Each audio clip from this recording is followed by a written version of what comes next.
Live from the local station, News 4 Jax starts now. Terror in London. Police say a man with a hoax bomb was shot dead after stabbing several people. It all happened near the London Bridge earlier today. Just into the newsroom this afternoon, 2 people are now dead from this attack. It has officially been called a terror attack. London's mayor says some of the stabbing victims are in serious condition. Witnesses say a man being wrestled to the ground by members of the public before officers shot him dead. Officials say they're not looking for anyone else. One video posted on social media showed 2 men struggling on the bridge before police pulled a man in civilian clothes off the man on the ground. It comes 2.5 years after a van and knife attack in the same area killed 8 people. Scott McLean is in London, and he's going to join us now with an update on today's attack, and as we look at all this video that has been generating around the internet as well. Scott? Reporting live in London, I'm Scott McLean. We're also following breaking news out of the Netherlands, where another stabbing incident has taken place.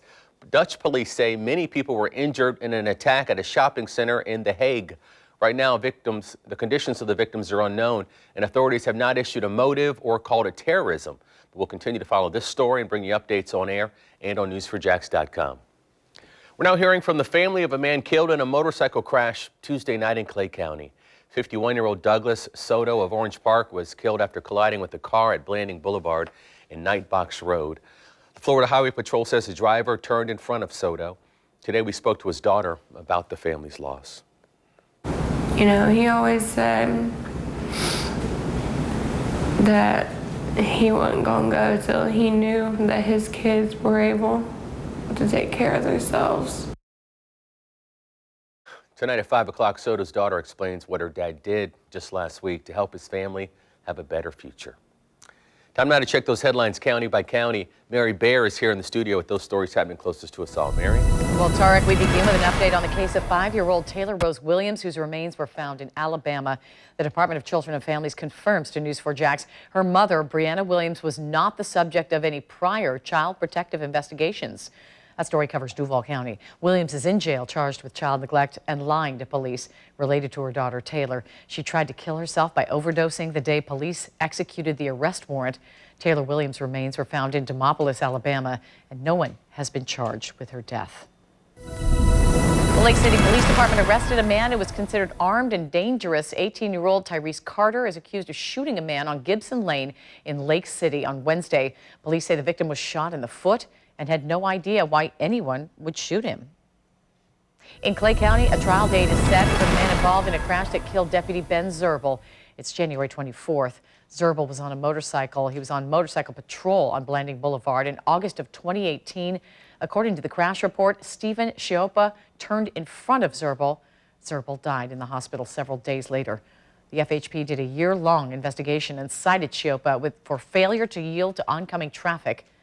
He has pleaded not guilty. And those are your headlines county by county. Tarek, back to you. Thanks, Mary. All right, shopping centers, they remain pretty busy this afternoon. People are out looking for those Black Friday deals still. If you're heading out, pack your patience, as parking can be tough to find a park, and the crowds of people are enormous. A live look now over the Sky 4 of the outlets down in St. Augustine. The traffic on I-95 near State Road 16, the exit there, kind of slowing as people are looking at all the deals. They're probably kind of like rubbernecking from the highway. People are out. They are looking for the best deals on top of the items that were sold at the outlets, and that's where we find News4Jax consumer reporter Lauren Verno. Verno, you've been there all day at the St. Augustine outlets. I imagine it's pretty busy there. Tarek, I feel like I've been through Black Friday boot camp. We're now reporting live, Lauren Verno, Channel 4, the local station. Sears at the Avenues Mall is going to close the stores on Monday. Everything in the store is 40 to 70% off. At last check, the store mostly had area rugs, appliances, and tools. Sears lasted nearly 3 decades at the Avenues Mall. Now, the Sears at the Orange Park Mall remains open.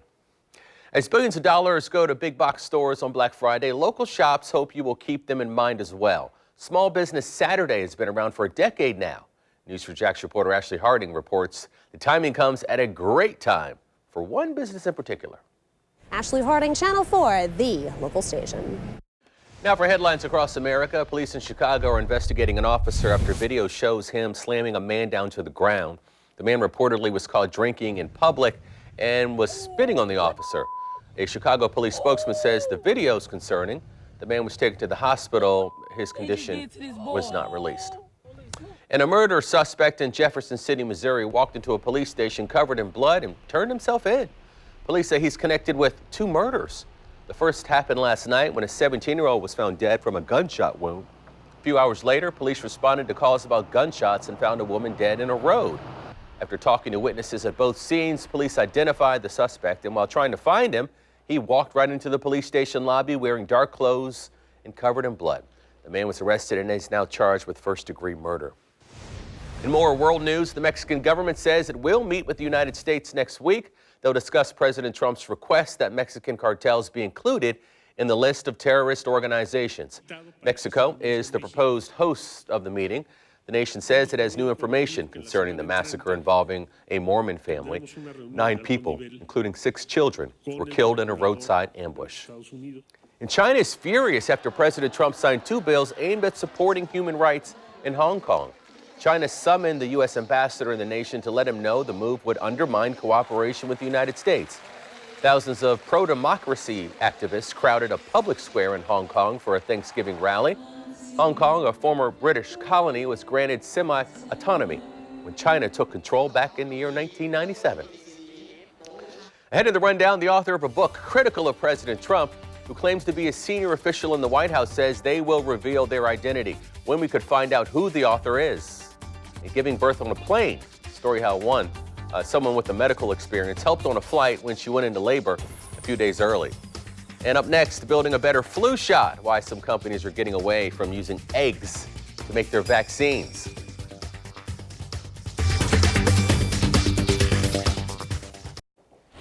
All right, we want to take you live from Sky 4 over the St. Augustine outlets. If you're headed out shopping anytime soon, expect a difficult time parking and expect a big crowd for the remainder of Black Friday.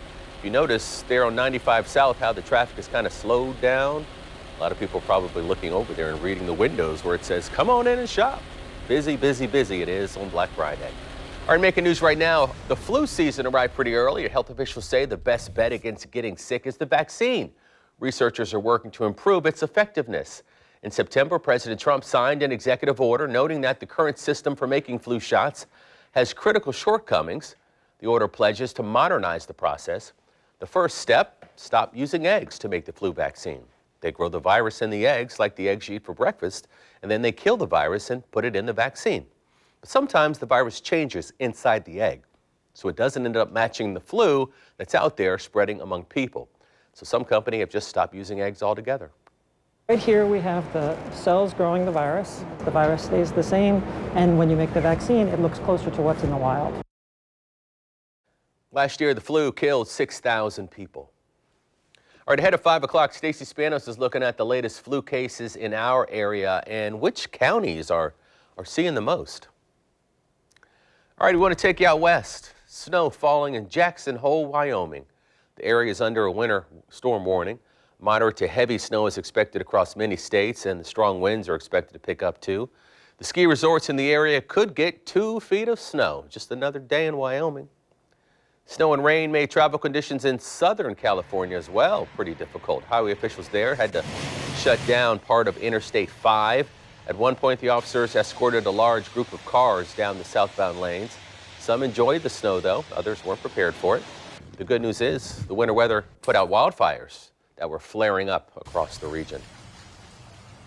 Our 5 powerful radar sweeps pinpoint exactly when weather will hit your neighborhood, hours before it happens. Channel 4 is the weather authority. And at 4:15 on a Friday, we have gorgeous skies as we take a look at downtown from our tower camera, as well as Jack's Beach and Doctors Lake Marina camera. In Clay County as well. Rebecca, I mean, really, what is there to complain about? Not much. It's beautiful. Just gorgeous weather out there, so no complaints here. I agree. And the question is, how long could this stick around? Can we play this out for another week or two? I wish. Unfortunately, this doesn't last as long as we'd all like it to. We have one more absolutely gorgeous day, and then Sunday's a day of change. You'll get a lot of fun in on Sunday before the rain sets in, but then the colder weather behind the rain is what's going to make most of us a little on the miserable side. You can catch our forecast updates every hour on 107.3 Planet Radio. Thanks, Rebecca. Coming up, the next round of impeachment hearings are set to start on Capitol Hill when the House Judiciary Committee will hold its hearings and who is invited to testify.